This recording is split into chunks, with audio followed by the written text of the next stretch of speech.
On the morning of January 9, 1913, a telegraph operator in Nome, Alaska received a message that would later be read aloud in a Seattle courtroom.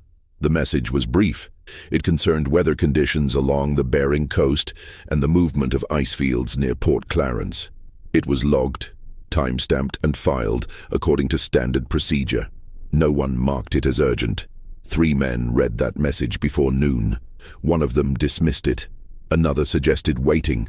The third, a man named Walter Hendricks, made the decision that 17 people would carry with them into the ice.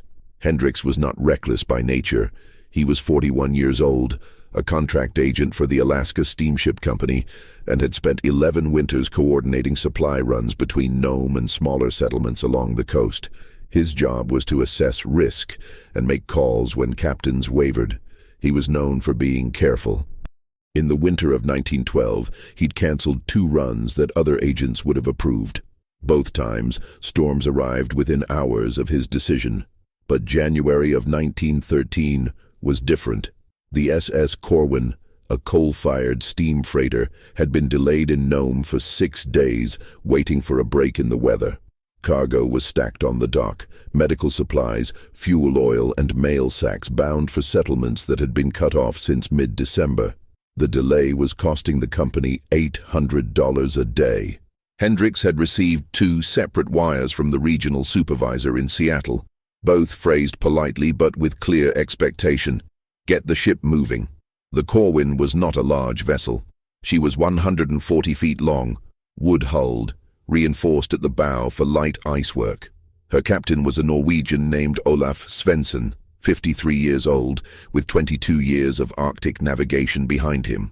Svensson had commanded sealing ships in the Chukchi Sea and knew the coast between Nome and Kotzebue better than most men knew their own streets. He was not easily alarmed. But on the evening of January 8th, Svensson stood in Hendricks' office above the company warehouse and said he didn't like the reports. The ice was moving south faster than usual. The message from Port Clarence mentioned field drift of 12 miles in under 30 hours. Svensson suggested waiting another 2 days.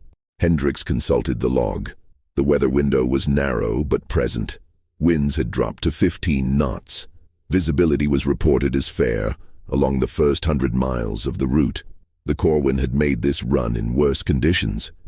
Hendricks looked at the captain and said the decision was his to make, but the cargo was overdue and the company had obligations. Svensson signed the departure manifest at 6:45 that evening. 17 people boarded the Corwin the following morning.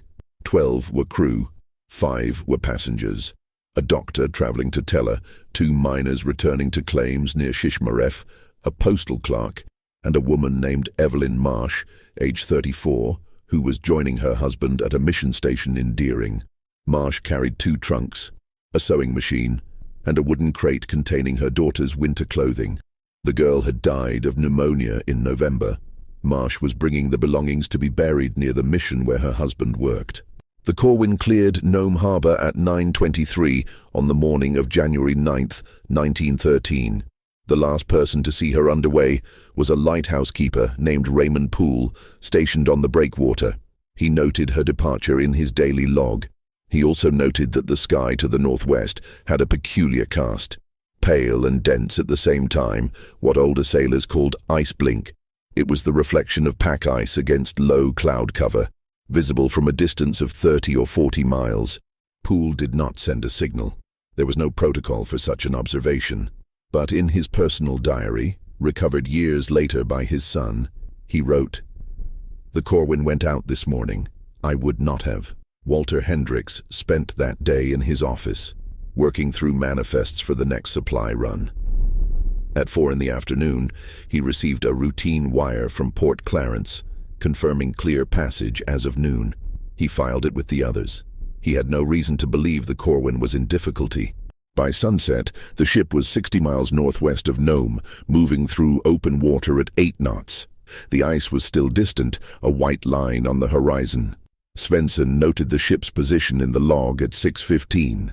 The entry was brief and contained no commentary. It was the last position ever recorded. The route between Nome and the northern settlements was not, by 1913, considered especially dangerous during winter. Ships had been making the run for more than a decade, carrying freight and passengers to communities that depended entirely on seasonal supply. The Corwin herself had completed the circuit 41 times since 1907. Her record was clean, but the route required constant judgment. The Bering Coast in January is not static. Ice forms and breaks according to wind, current, and temperature shifts that can reverse within hours. Captains relied on a combination of telegraph reports, local knowledge, and direct observation. There were no charts that accounted for daily ice movement. Every passage required someone to decide whether conditions allowed for it. Walter Hendricks had been making such decisions since 1902. He was methodical. He kept records of every departure he authorized, cross-referenced with weather data and outcome. Of the 217 voyages he had approved over 11 years, only 3 had encountered serious difficulty. None had resulted in loss of life. His judgment had been validated by experience. The January 9th departure was not an outlier. Winds were moderate. Visibility was acceptable. The ice field reported near Port Clarence was noted, but not uncommon for the season. Svensson's concern was reasonable, but it was not definitive. Hendricks believed the window was adequate. He had authorized departures under similar conditions before. What he did not know, what no one in Nome knew, was that the ice field near Port Clarence had shifted course during the night of January 8th. A change in wind direction, subtle but sustained, had pushed the leading edge of the pack southwest at an accelerated rate. By the time the Corwin cleared Nome Harbor, the gap that had existed at noon was closing. The Port Clarence telegraph station sent an updated message at 10:40 on the morning of January 9th. It noted the shift and recommended caution for any vessel moving north of Cape Nome. The message was received in Nome at 11:15. By that time, the Corwin was already 30 miles offshore, beyond recall by any practical means. The message was filed. No one marked it for immediate follow-up. Hendricks did not see the update until January 10th, when he reviewed the previous day's communications. By then, the Corwin was 12 hours overdue at her first scheduled stop. Routine aboard the ship on January 9th followed the patterns established over years of operation. The crew worked in shifts. 2 men in the engine room, 1 at the helm, 1 forward as lookout. Passengers remained below in the aft cabin, a narrow space heated by a cast-iron stove bolted to the deck. Evelyn Marsh spent the morning reading a book her husband had sent her, a collection of hymns printed in Seattle. The 2 miners played cards. The doctor reviewed notes for a surgery he planned to perform in Teller. The ship moved steadily through the afternoon. Svensson remained on deck, watching the northern horizon. The ice blink Poole had noted from shore was visible from the ship as well, a faint luminescence beneath the cloud layer. Svensson altered course slightly, angling farther from the coast to maintain distance from the pack. The adjustment added perhaps an hour to the voyage, but it was standard practice. At 4:30, the lookout reported open water ahead, as far as visibility allowed. Svensson noted the observation in the log. The ship continued northwest. What the lookout could not see, what no one aboard could see, was that the ice field had curved. The pack was not advancing in a straight line. It was moving in an arc, driven by rotational currents beneath the surface. The Corwin was steering toward what appeared to be open water, but the gap was narrowing from both sides. By 5 o'clock, the light was fading. Svensson ordered the ship's lanterns lit. Visibility dropped to less than a mile. The wind, which had been steady from the south, began to gust irregularly. The temperature fell. At 5:40, the lookout called back to the helm. He had seen something. Movement in the water ahead, a disturbance in the surface. Svensson came forward. For several minutes, both men stood at the bow, watching. Then they saw it. The ice was not distant. It was close, and it was advancing faster than the ship could retreat. The moment Svensson understood what was happening can be reconstructed from 2 sources: the incomplete log entry found later and the testimony of a crew member who survived long enough to speak to rescuers. Both accounts describe the same sequence, though neither captures what Svensson must have felt as he realized the trap was already closing. At 5:52 on the evening of January the 9th, 1913, Captain Olaf Svensson ordered the Corwin to reverse course and return toward open water. The engine room received the command and executed it. The ship began to turn, but the turn took time. The Corwin was not built for rapid maneuvering. She required nearly 300 yards to complete a full reversal under steam. Svensson had begun the turn as soon as the ice was sighted, but the ice did not wait. It came from two directions at once. Heavy floes pushed by wind and current, converging on the channel the ship had been following. Within 8 minutes, the gap behind the Corwin had closed. The ship was surrounded. Svensson's first response was procedural. He ordered the engine stopped to prevent damage to the propeller. He directed the crew to deploy ice poles, long wooden shafts used to fend off smaller floes. He sent the first mate below to inform passengers that the ship was temporarily halted and would resume course once the ice shifted.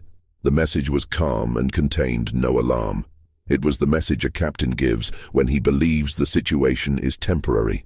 But by 6:15, the ice had not shifted. It had thickened. Floes that had been separated by narrow channels of water had compressed into a solid mass. The Corwin was locked in place, unable to move forward or back. Svensson made his second decision at that moment. He chose to wait. This was not cowardice, it was calculation. The ice that surrounds a ship in motion is different from the ice that surrounds a ship at rest. Moving ice exerts crushing pressure. Stationary ice, if stable, can hold a vessel in place without damage. Svensson believed that if the wind shifted again, if the pressure eased, the ice might break apart naturally, allowing the ship to extract itself. He had seen it happen before. He also believed that attempting to force the ship through the ice would risk hull damage. The Corwin was reinforced, but she was not an icebreaker. Driving her forward into heavy pack could splinter the bow or rupture seams below the waterline. If that happened, the ship would sink in minutes. Svensson decided that the safer course was to hold position and wait for conditions to change.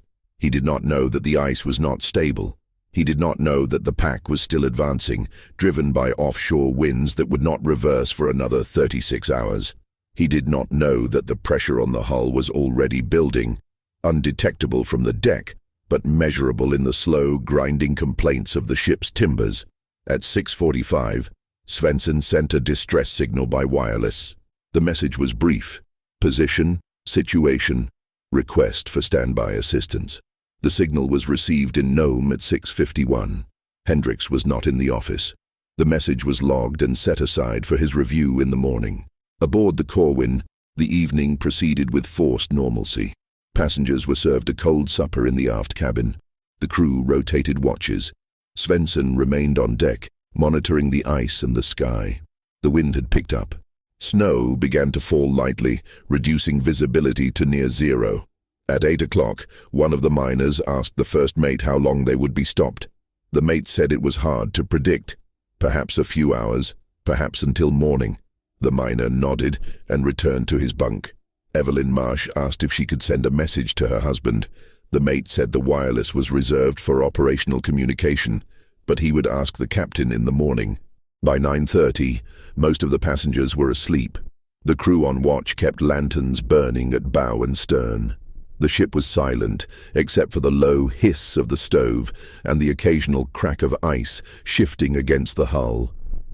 At 10:15, the pressure on the starboard side increased sharply. The sound was audible throughout the ship, a deep, resonant groan that came from below the waterline. Svensson went down to inspect the hull. He found no visible damage, but the sound continued.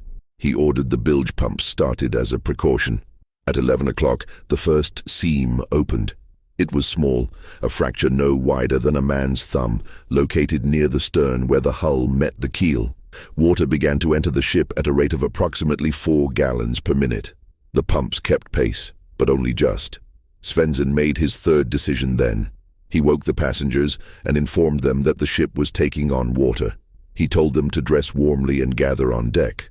He did not use the word abandon. He did not say the ship was sinking. He said they were preparing as a precaution. Evelyn Marsh put on her coat and hat. She asked if she should bring her trunks. Svensson said no. She asked if the ship was in danger. Svensson said they were managing the situation. At 11:40, the pressure on the hull intensified. A second seam opened along the port side, then a third near the bow. The pumps could no longer keep pace. Water began to pool in the lower compartments. The ship, which had been level, began to list slightly to starboard. At midnight, Svensson gave the order to prepare the lifeboats. There were 2 boats aboard the Corwin, wooden craft, each capable of holding 12 people under normal conditions. In winter darkness, on ice-locked water, their capacity was uncertain. Svensson ordered the boats lowered to the ice. The crew worked quickly, but the davits were stiff with cold, and the ropes were frozen.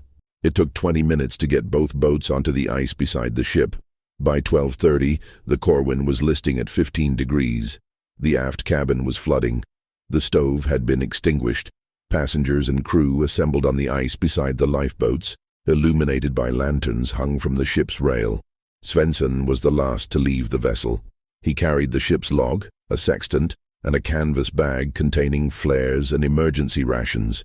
He stepped onto the ice at 12:52. Within minutes, the Corwin shifted violently. The starboard side buckled inward. The mast tilted. At 1:14 on the morning of January 10, 1913, the ship rolled onto her side and began to break apart. The ice that had crushed her now held her remains in place, a shattered hull visible only as a dark shape against darker water.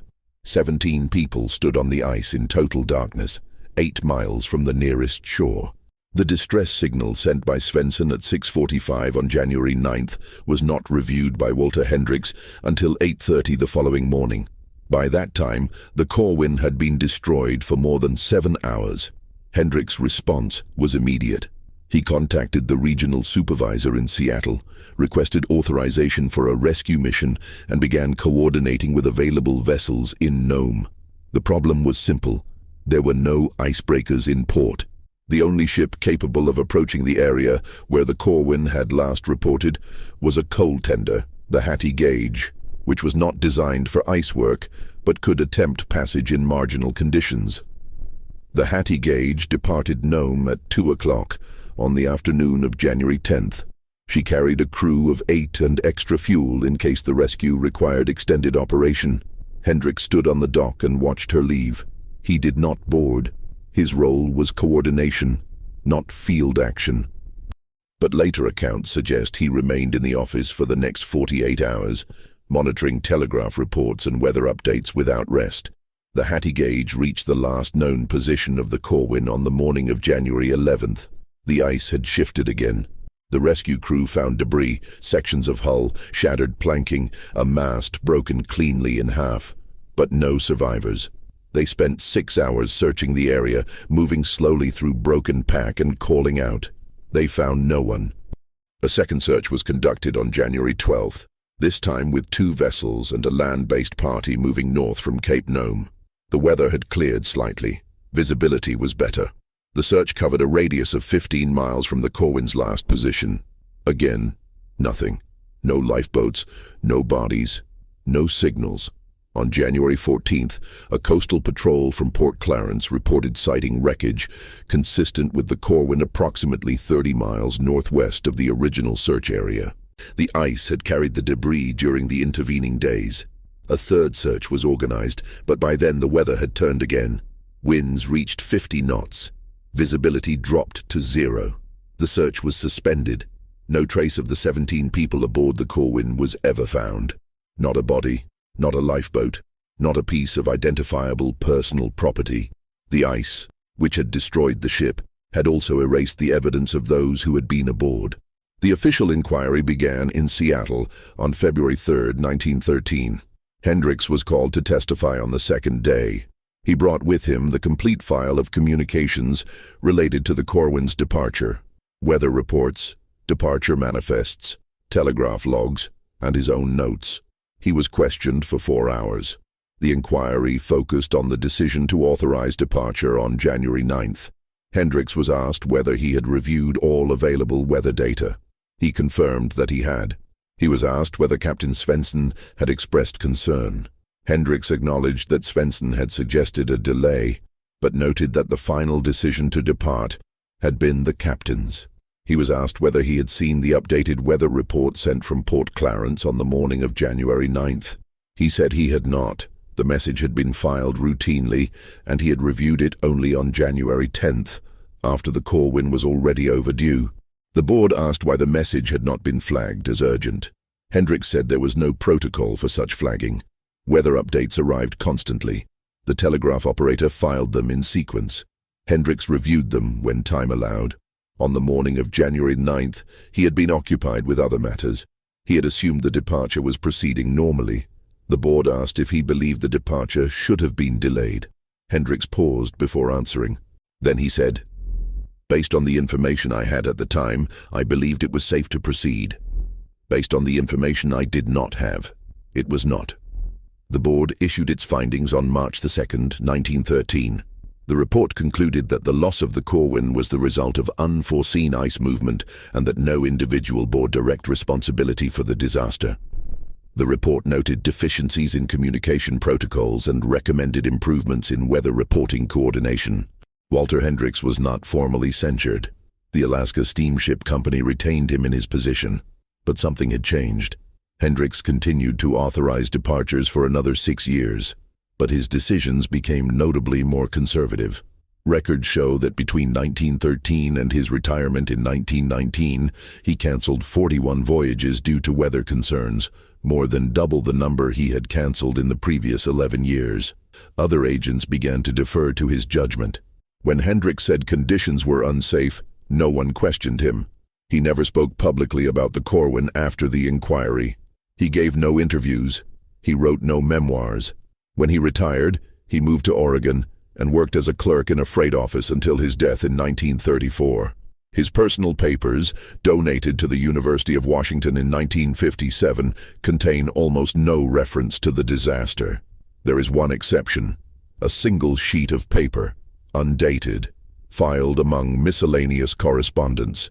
On it, in Hendricks' handwriting, is written, "I read the message one day too late." In 1967, a graduate student named Thomas Farrell was researching maritime disasters for a thesis on Arctic navigation. He came across the Corwin case in a Seattle archive and became interested in the question of whether the loss could have been prevented. Farrell obtained the complete inquiry transcripts, cross-referenced them with weather data preserved by the National Weather Service, and interviewed descendants of several people involved in the events of January 1913. Farrell's conclusion, published in a small academic journal in 1971, was that the Corwin disaster was not the result of a single decision, but of a cascade of small, reasonable choices that compounded into an irreversible outcome. He noted that Hendricks had acted within the standards of his profession, that Svensson had made tactically sound decisions once the ice surrounded the ship, and that the weather reporting system of 1913 was simply not designed to handle the speed at which conditions could change in the Bering Sea. But Farrell also wrote, "The tragedy lies not in what was done, but in what was not questioned." Everyone involved assumed that the information they had was sufficient. No one asked whether there might be information they were missing. The message from Port Clarence on the morning of January 9th, 1913, was not marked urgent because the operator who filed it did not believe it required immediate attention. The ice movement it described was unusual but not unprecedented. The recommendation for caution was advisory, not mandatory. The operator filed it according to procedure and moved on to the next message. If Hendricks had seen that message before the Corwin departed, would he have delayed the voyage? It's impossible to know, but in testimony he said he would have. Svensson, whose concerns were already noted, might have reinforced the caution. The departure might have been postponed by a day, perhaps 2. The ice field would have passed. The Corwin would have made her run in clear conditions. 17 people would have lived.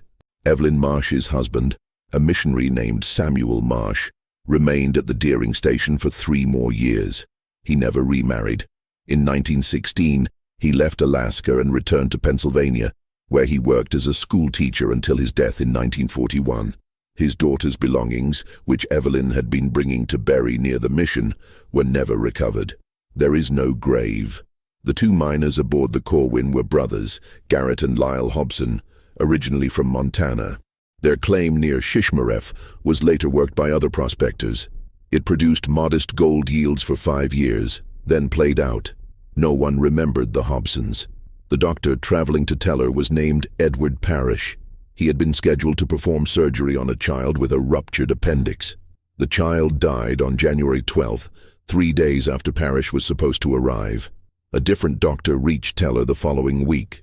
Too late. Walter Hendricks lived another 21 years after the Corwin was lost. He never stopped working. He never sought sympathy. Those who knew him in Oregon said he was polite, competent, and distant. He attended church. He kept a garden. He died quietly in his sleep at age 62. In his papers, donated years after his death, there is one photograph. It shows the Nome waterfront in winter, dated 1912. The Corwin is visible at the dock, a small vessel dwarfed by stacks of cargo. On the back of the photograph, in Hendricks' handwriting, is written, "Before." The wreckage of the Corwin was never recovered. The ice that destroyed her dispersed her remains across hundreds of square miles. Pieces of hull and decking washed ashore over the following years, identified by paint color, by manufacturer stamps on metal fittings, by the distinctive curve of the bow planking. These fragments were collected by local residents and eventually donated to a museum in Anchorage. They sit in storage now, labeled and catalogued, remnants of a ship that disappeared because someone made a choice that seemed reasonable at the time. History does not record the decisions that were never made.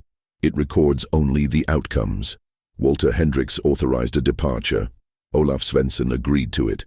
The ice moved faster than anyone predicted. 17 people died. The warning was there. It was read. It was filed. It was seen one day too late. No one believes they are making the wrong choice when they make it. That is the nature of tragedy. Not that we fail to see danger, but that we see it and believe we have accounted for it. That we trust our experience, our judgment, our understanding of the patterns that have held true before. That we believe, until the moment we are proven wrong, that we have done enough. Walter Hendricks believed he had done enough. He was wrong. But he did not know he was wrong until it was far too late to matter. The Corwin sailed because someone thought it was safe. It sank because it was not. Between those two facts lies the entire story. A gap not of miles, but of minutes. A message filed, but not read. A warning seen, but not heeded. A choice made with confidence and regretted for the rest of a life. This is not a story about incompetence or negligence. It is a story about how thin the margin is between a decision that works and a decision that destroys. How a single day, a single hour, a single moment of inattention can separate survival from disappearance. On January 9, 1913, Walter Hendricks sat in an office in Nome, Alaska, and told a captain that the weather was acceptable for departure. He was doing his job. He was following procedure. He was making the best choice he knew how to make. And 17 people died because of it. That is what the record shows. That is what the testimony confirms. That is what the ice preserved, then carried away, then left behind in fragments too small to bury. They ignored the warning. Everyone paid the price, and the man who made the decision lived long enough to understand that no amount of time would ever make it right.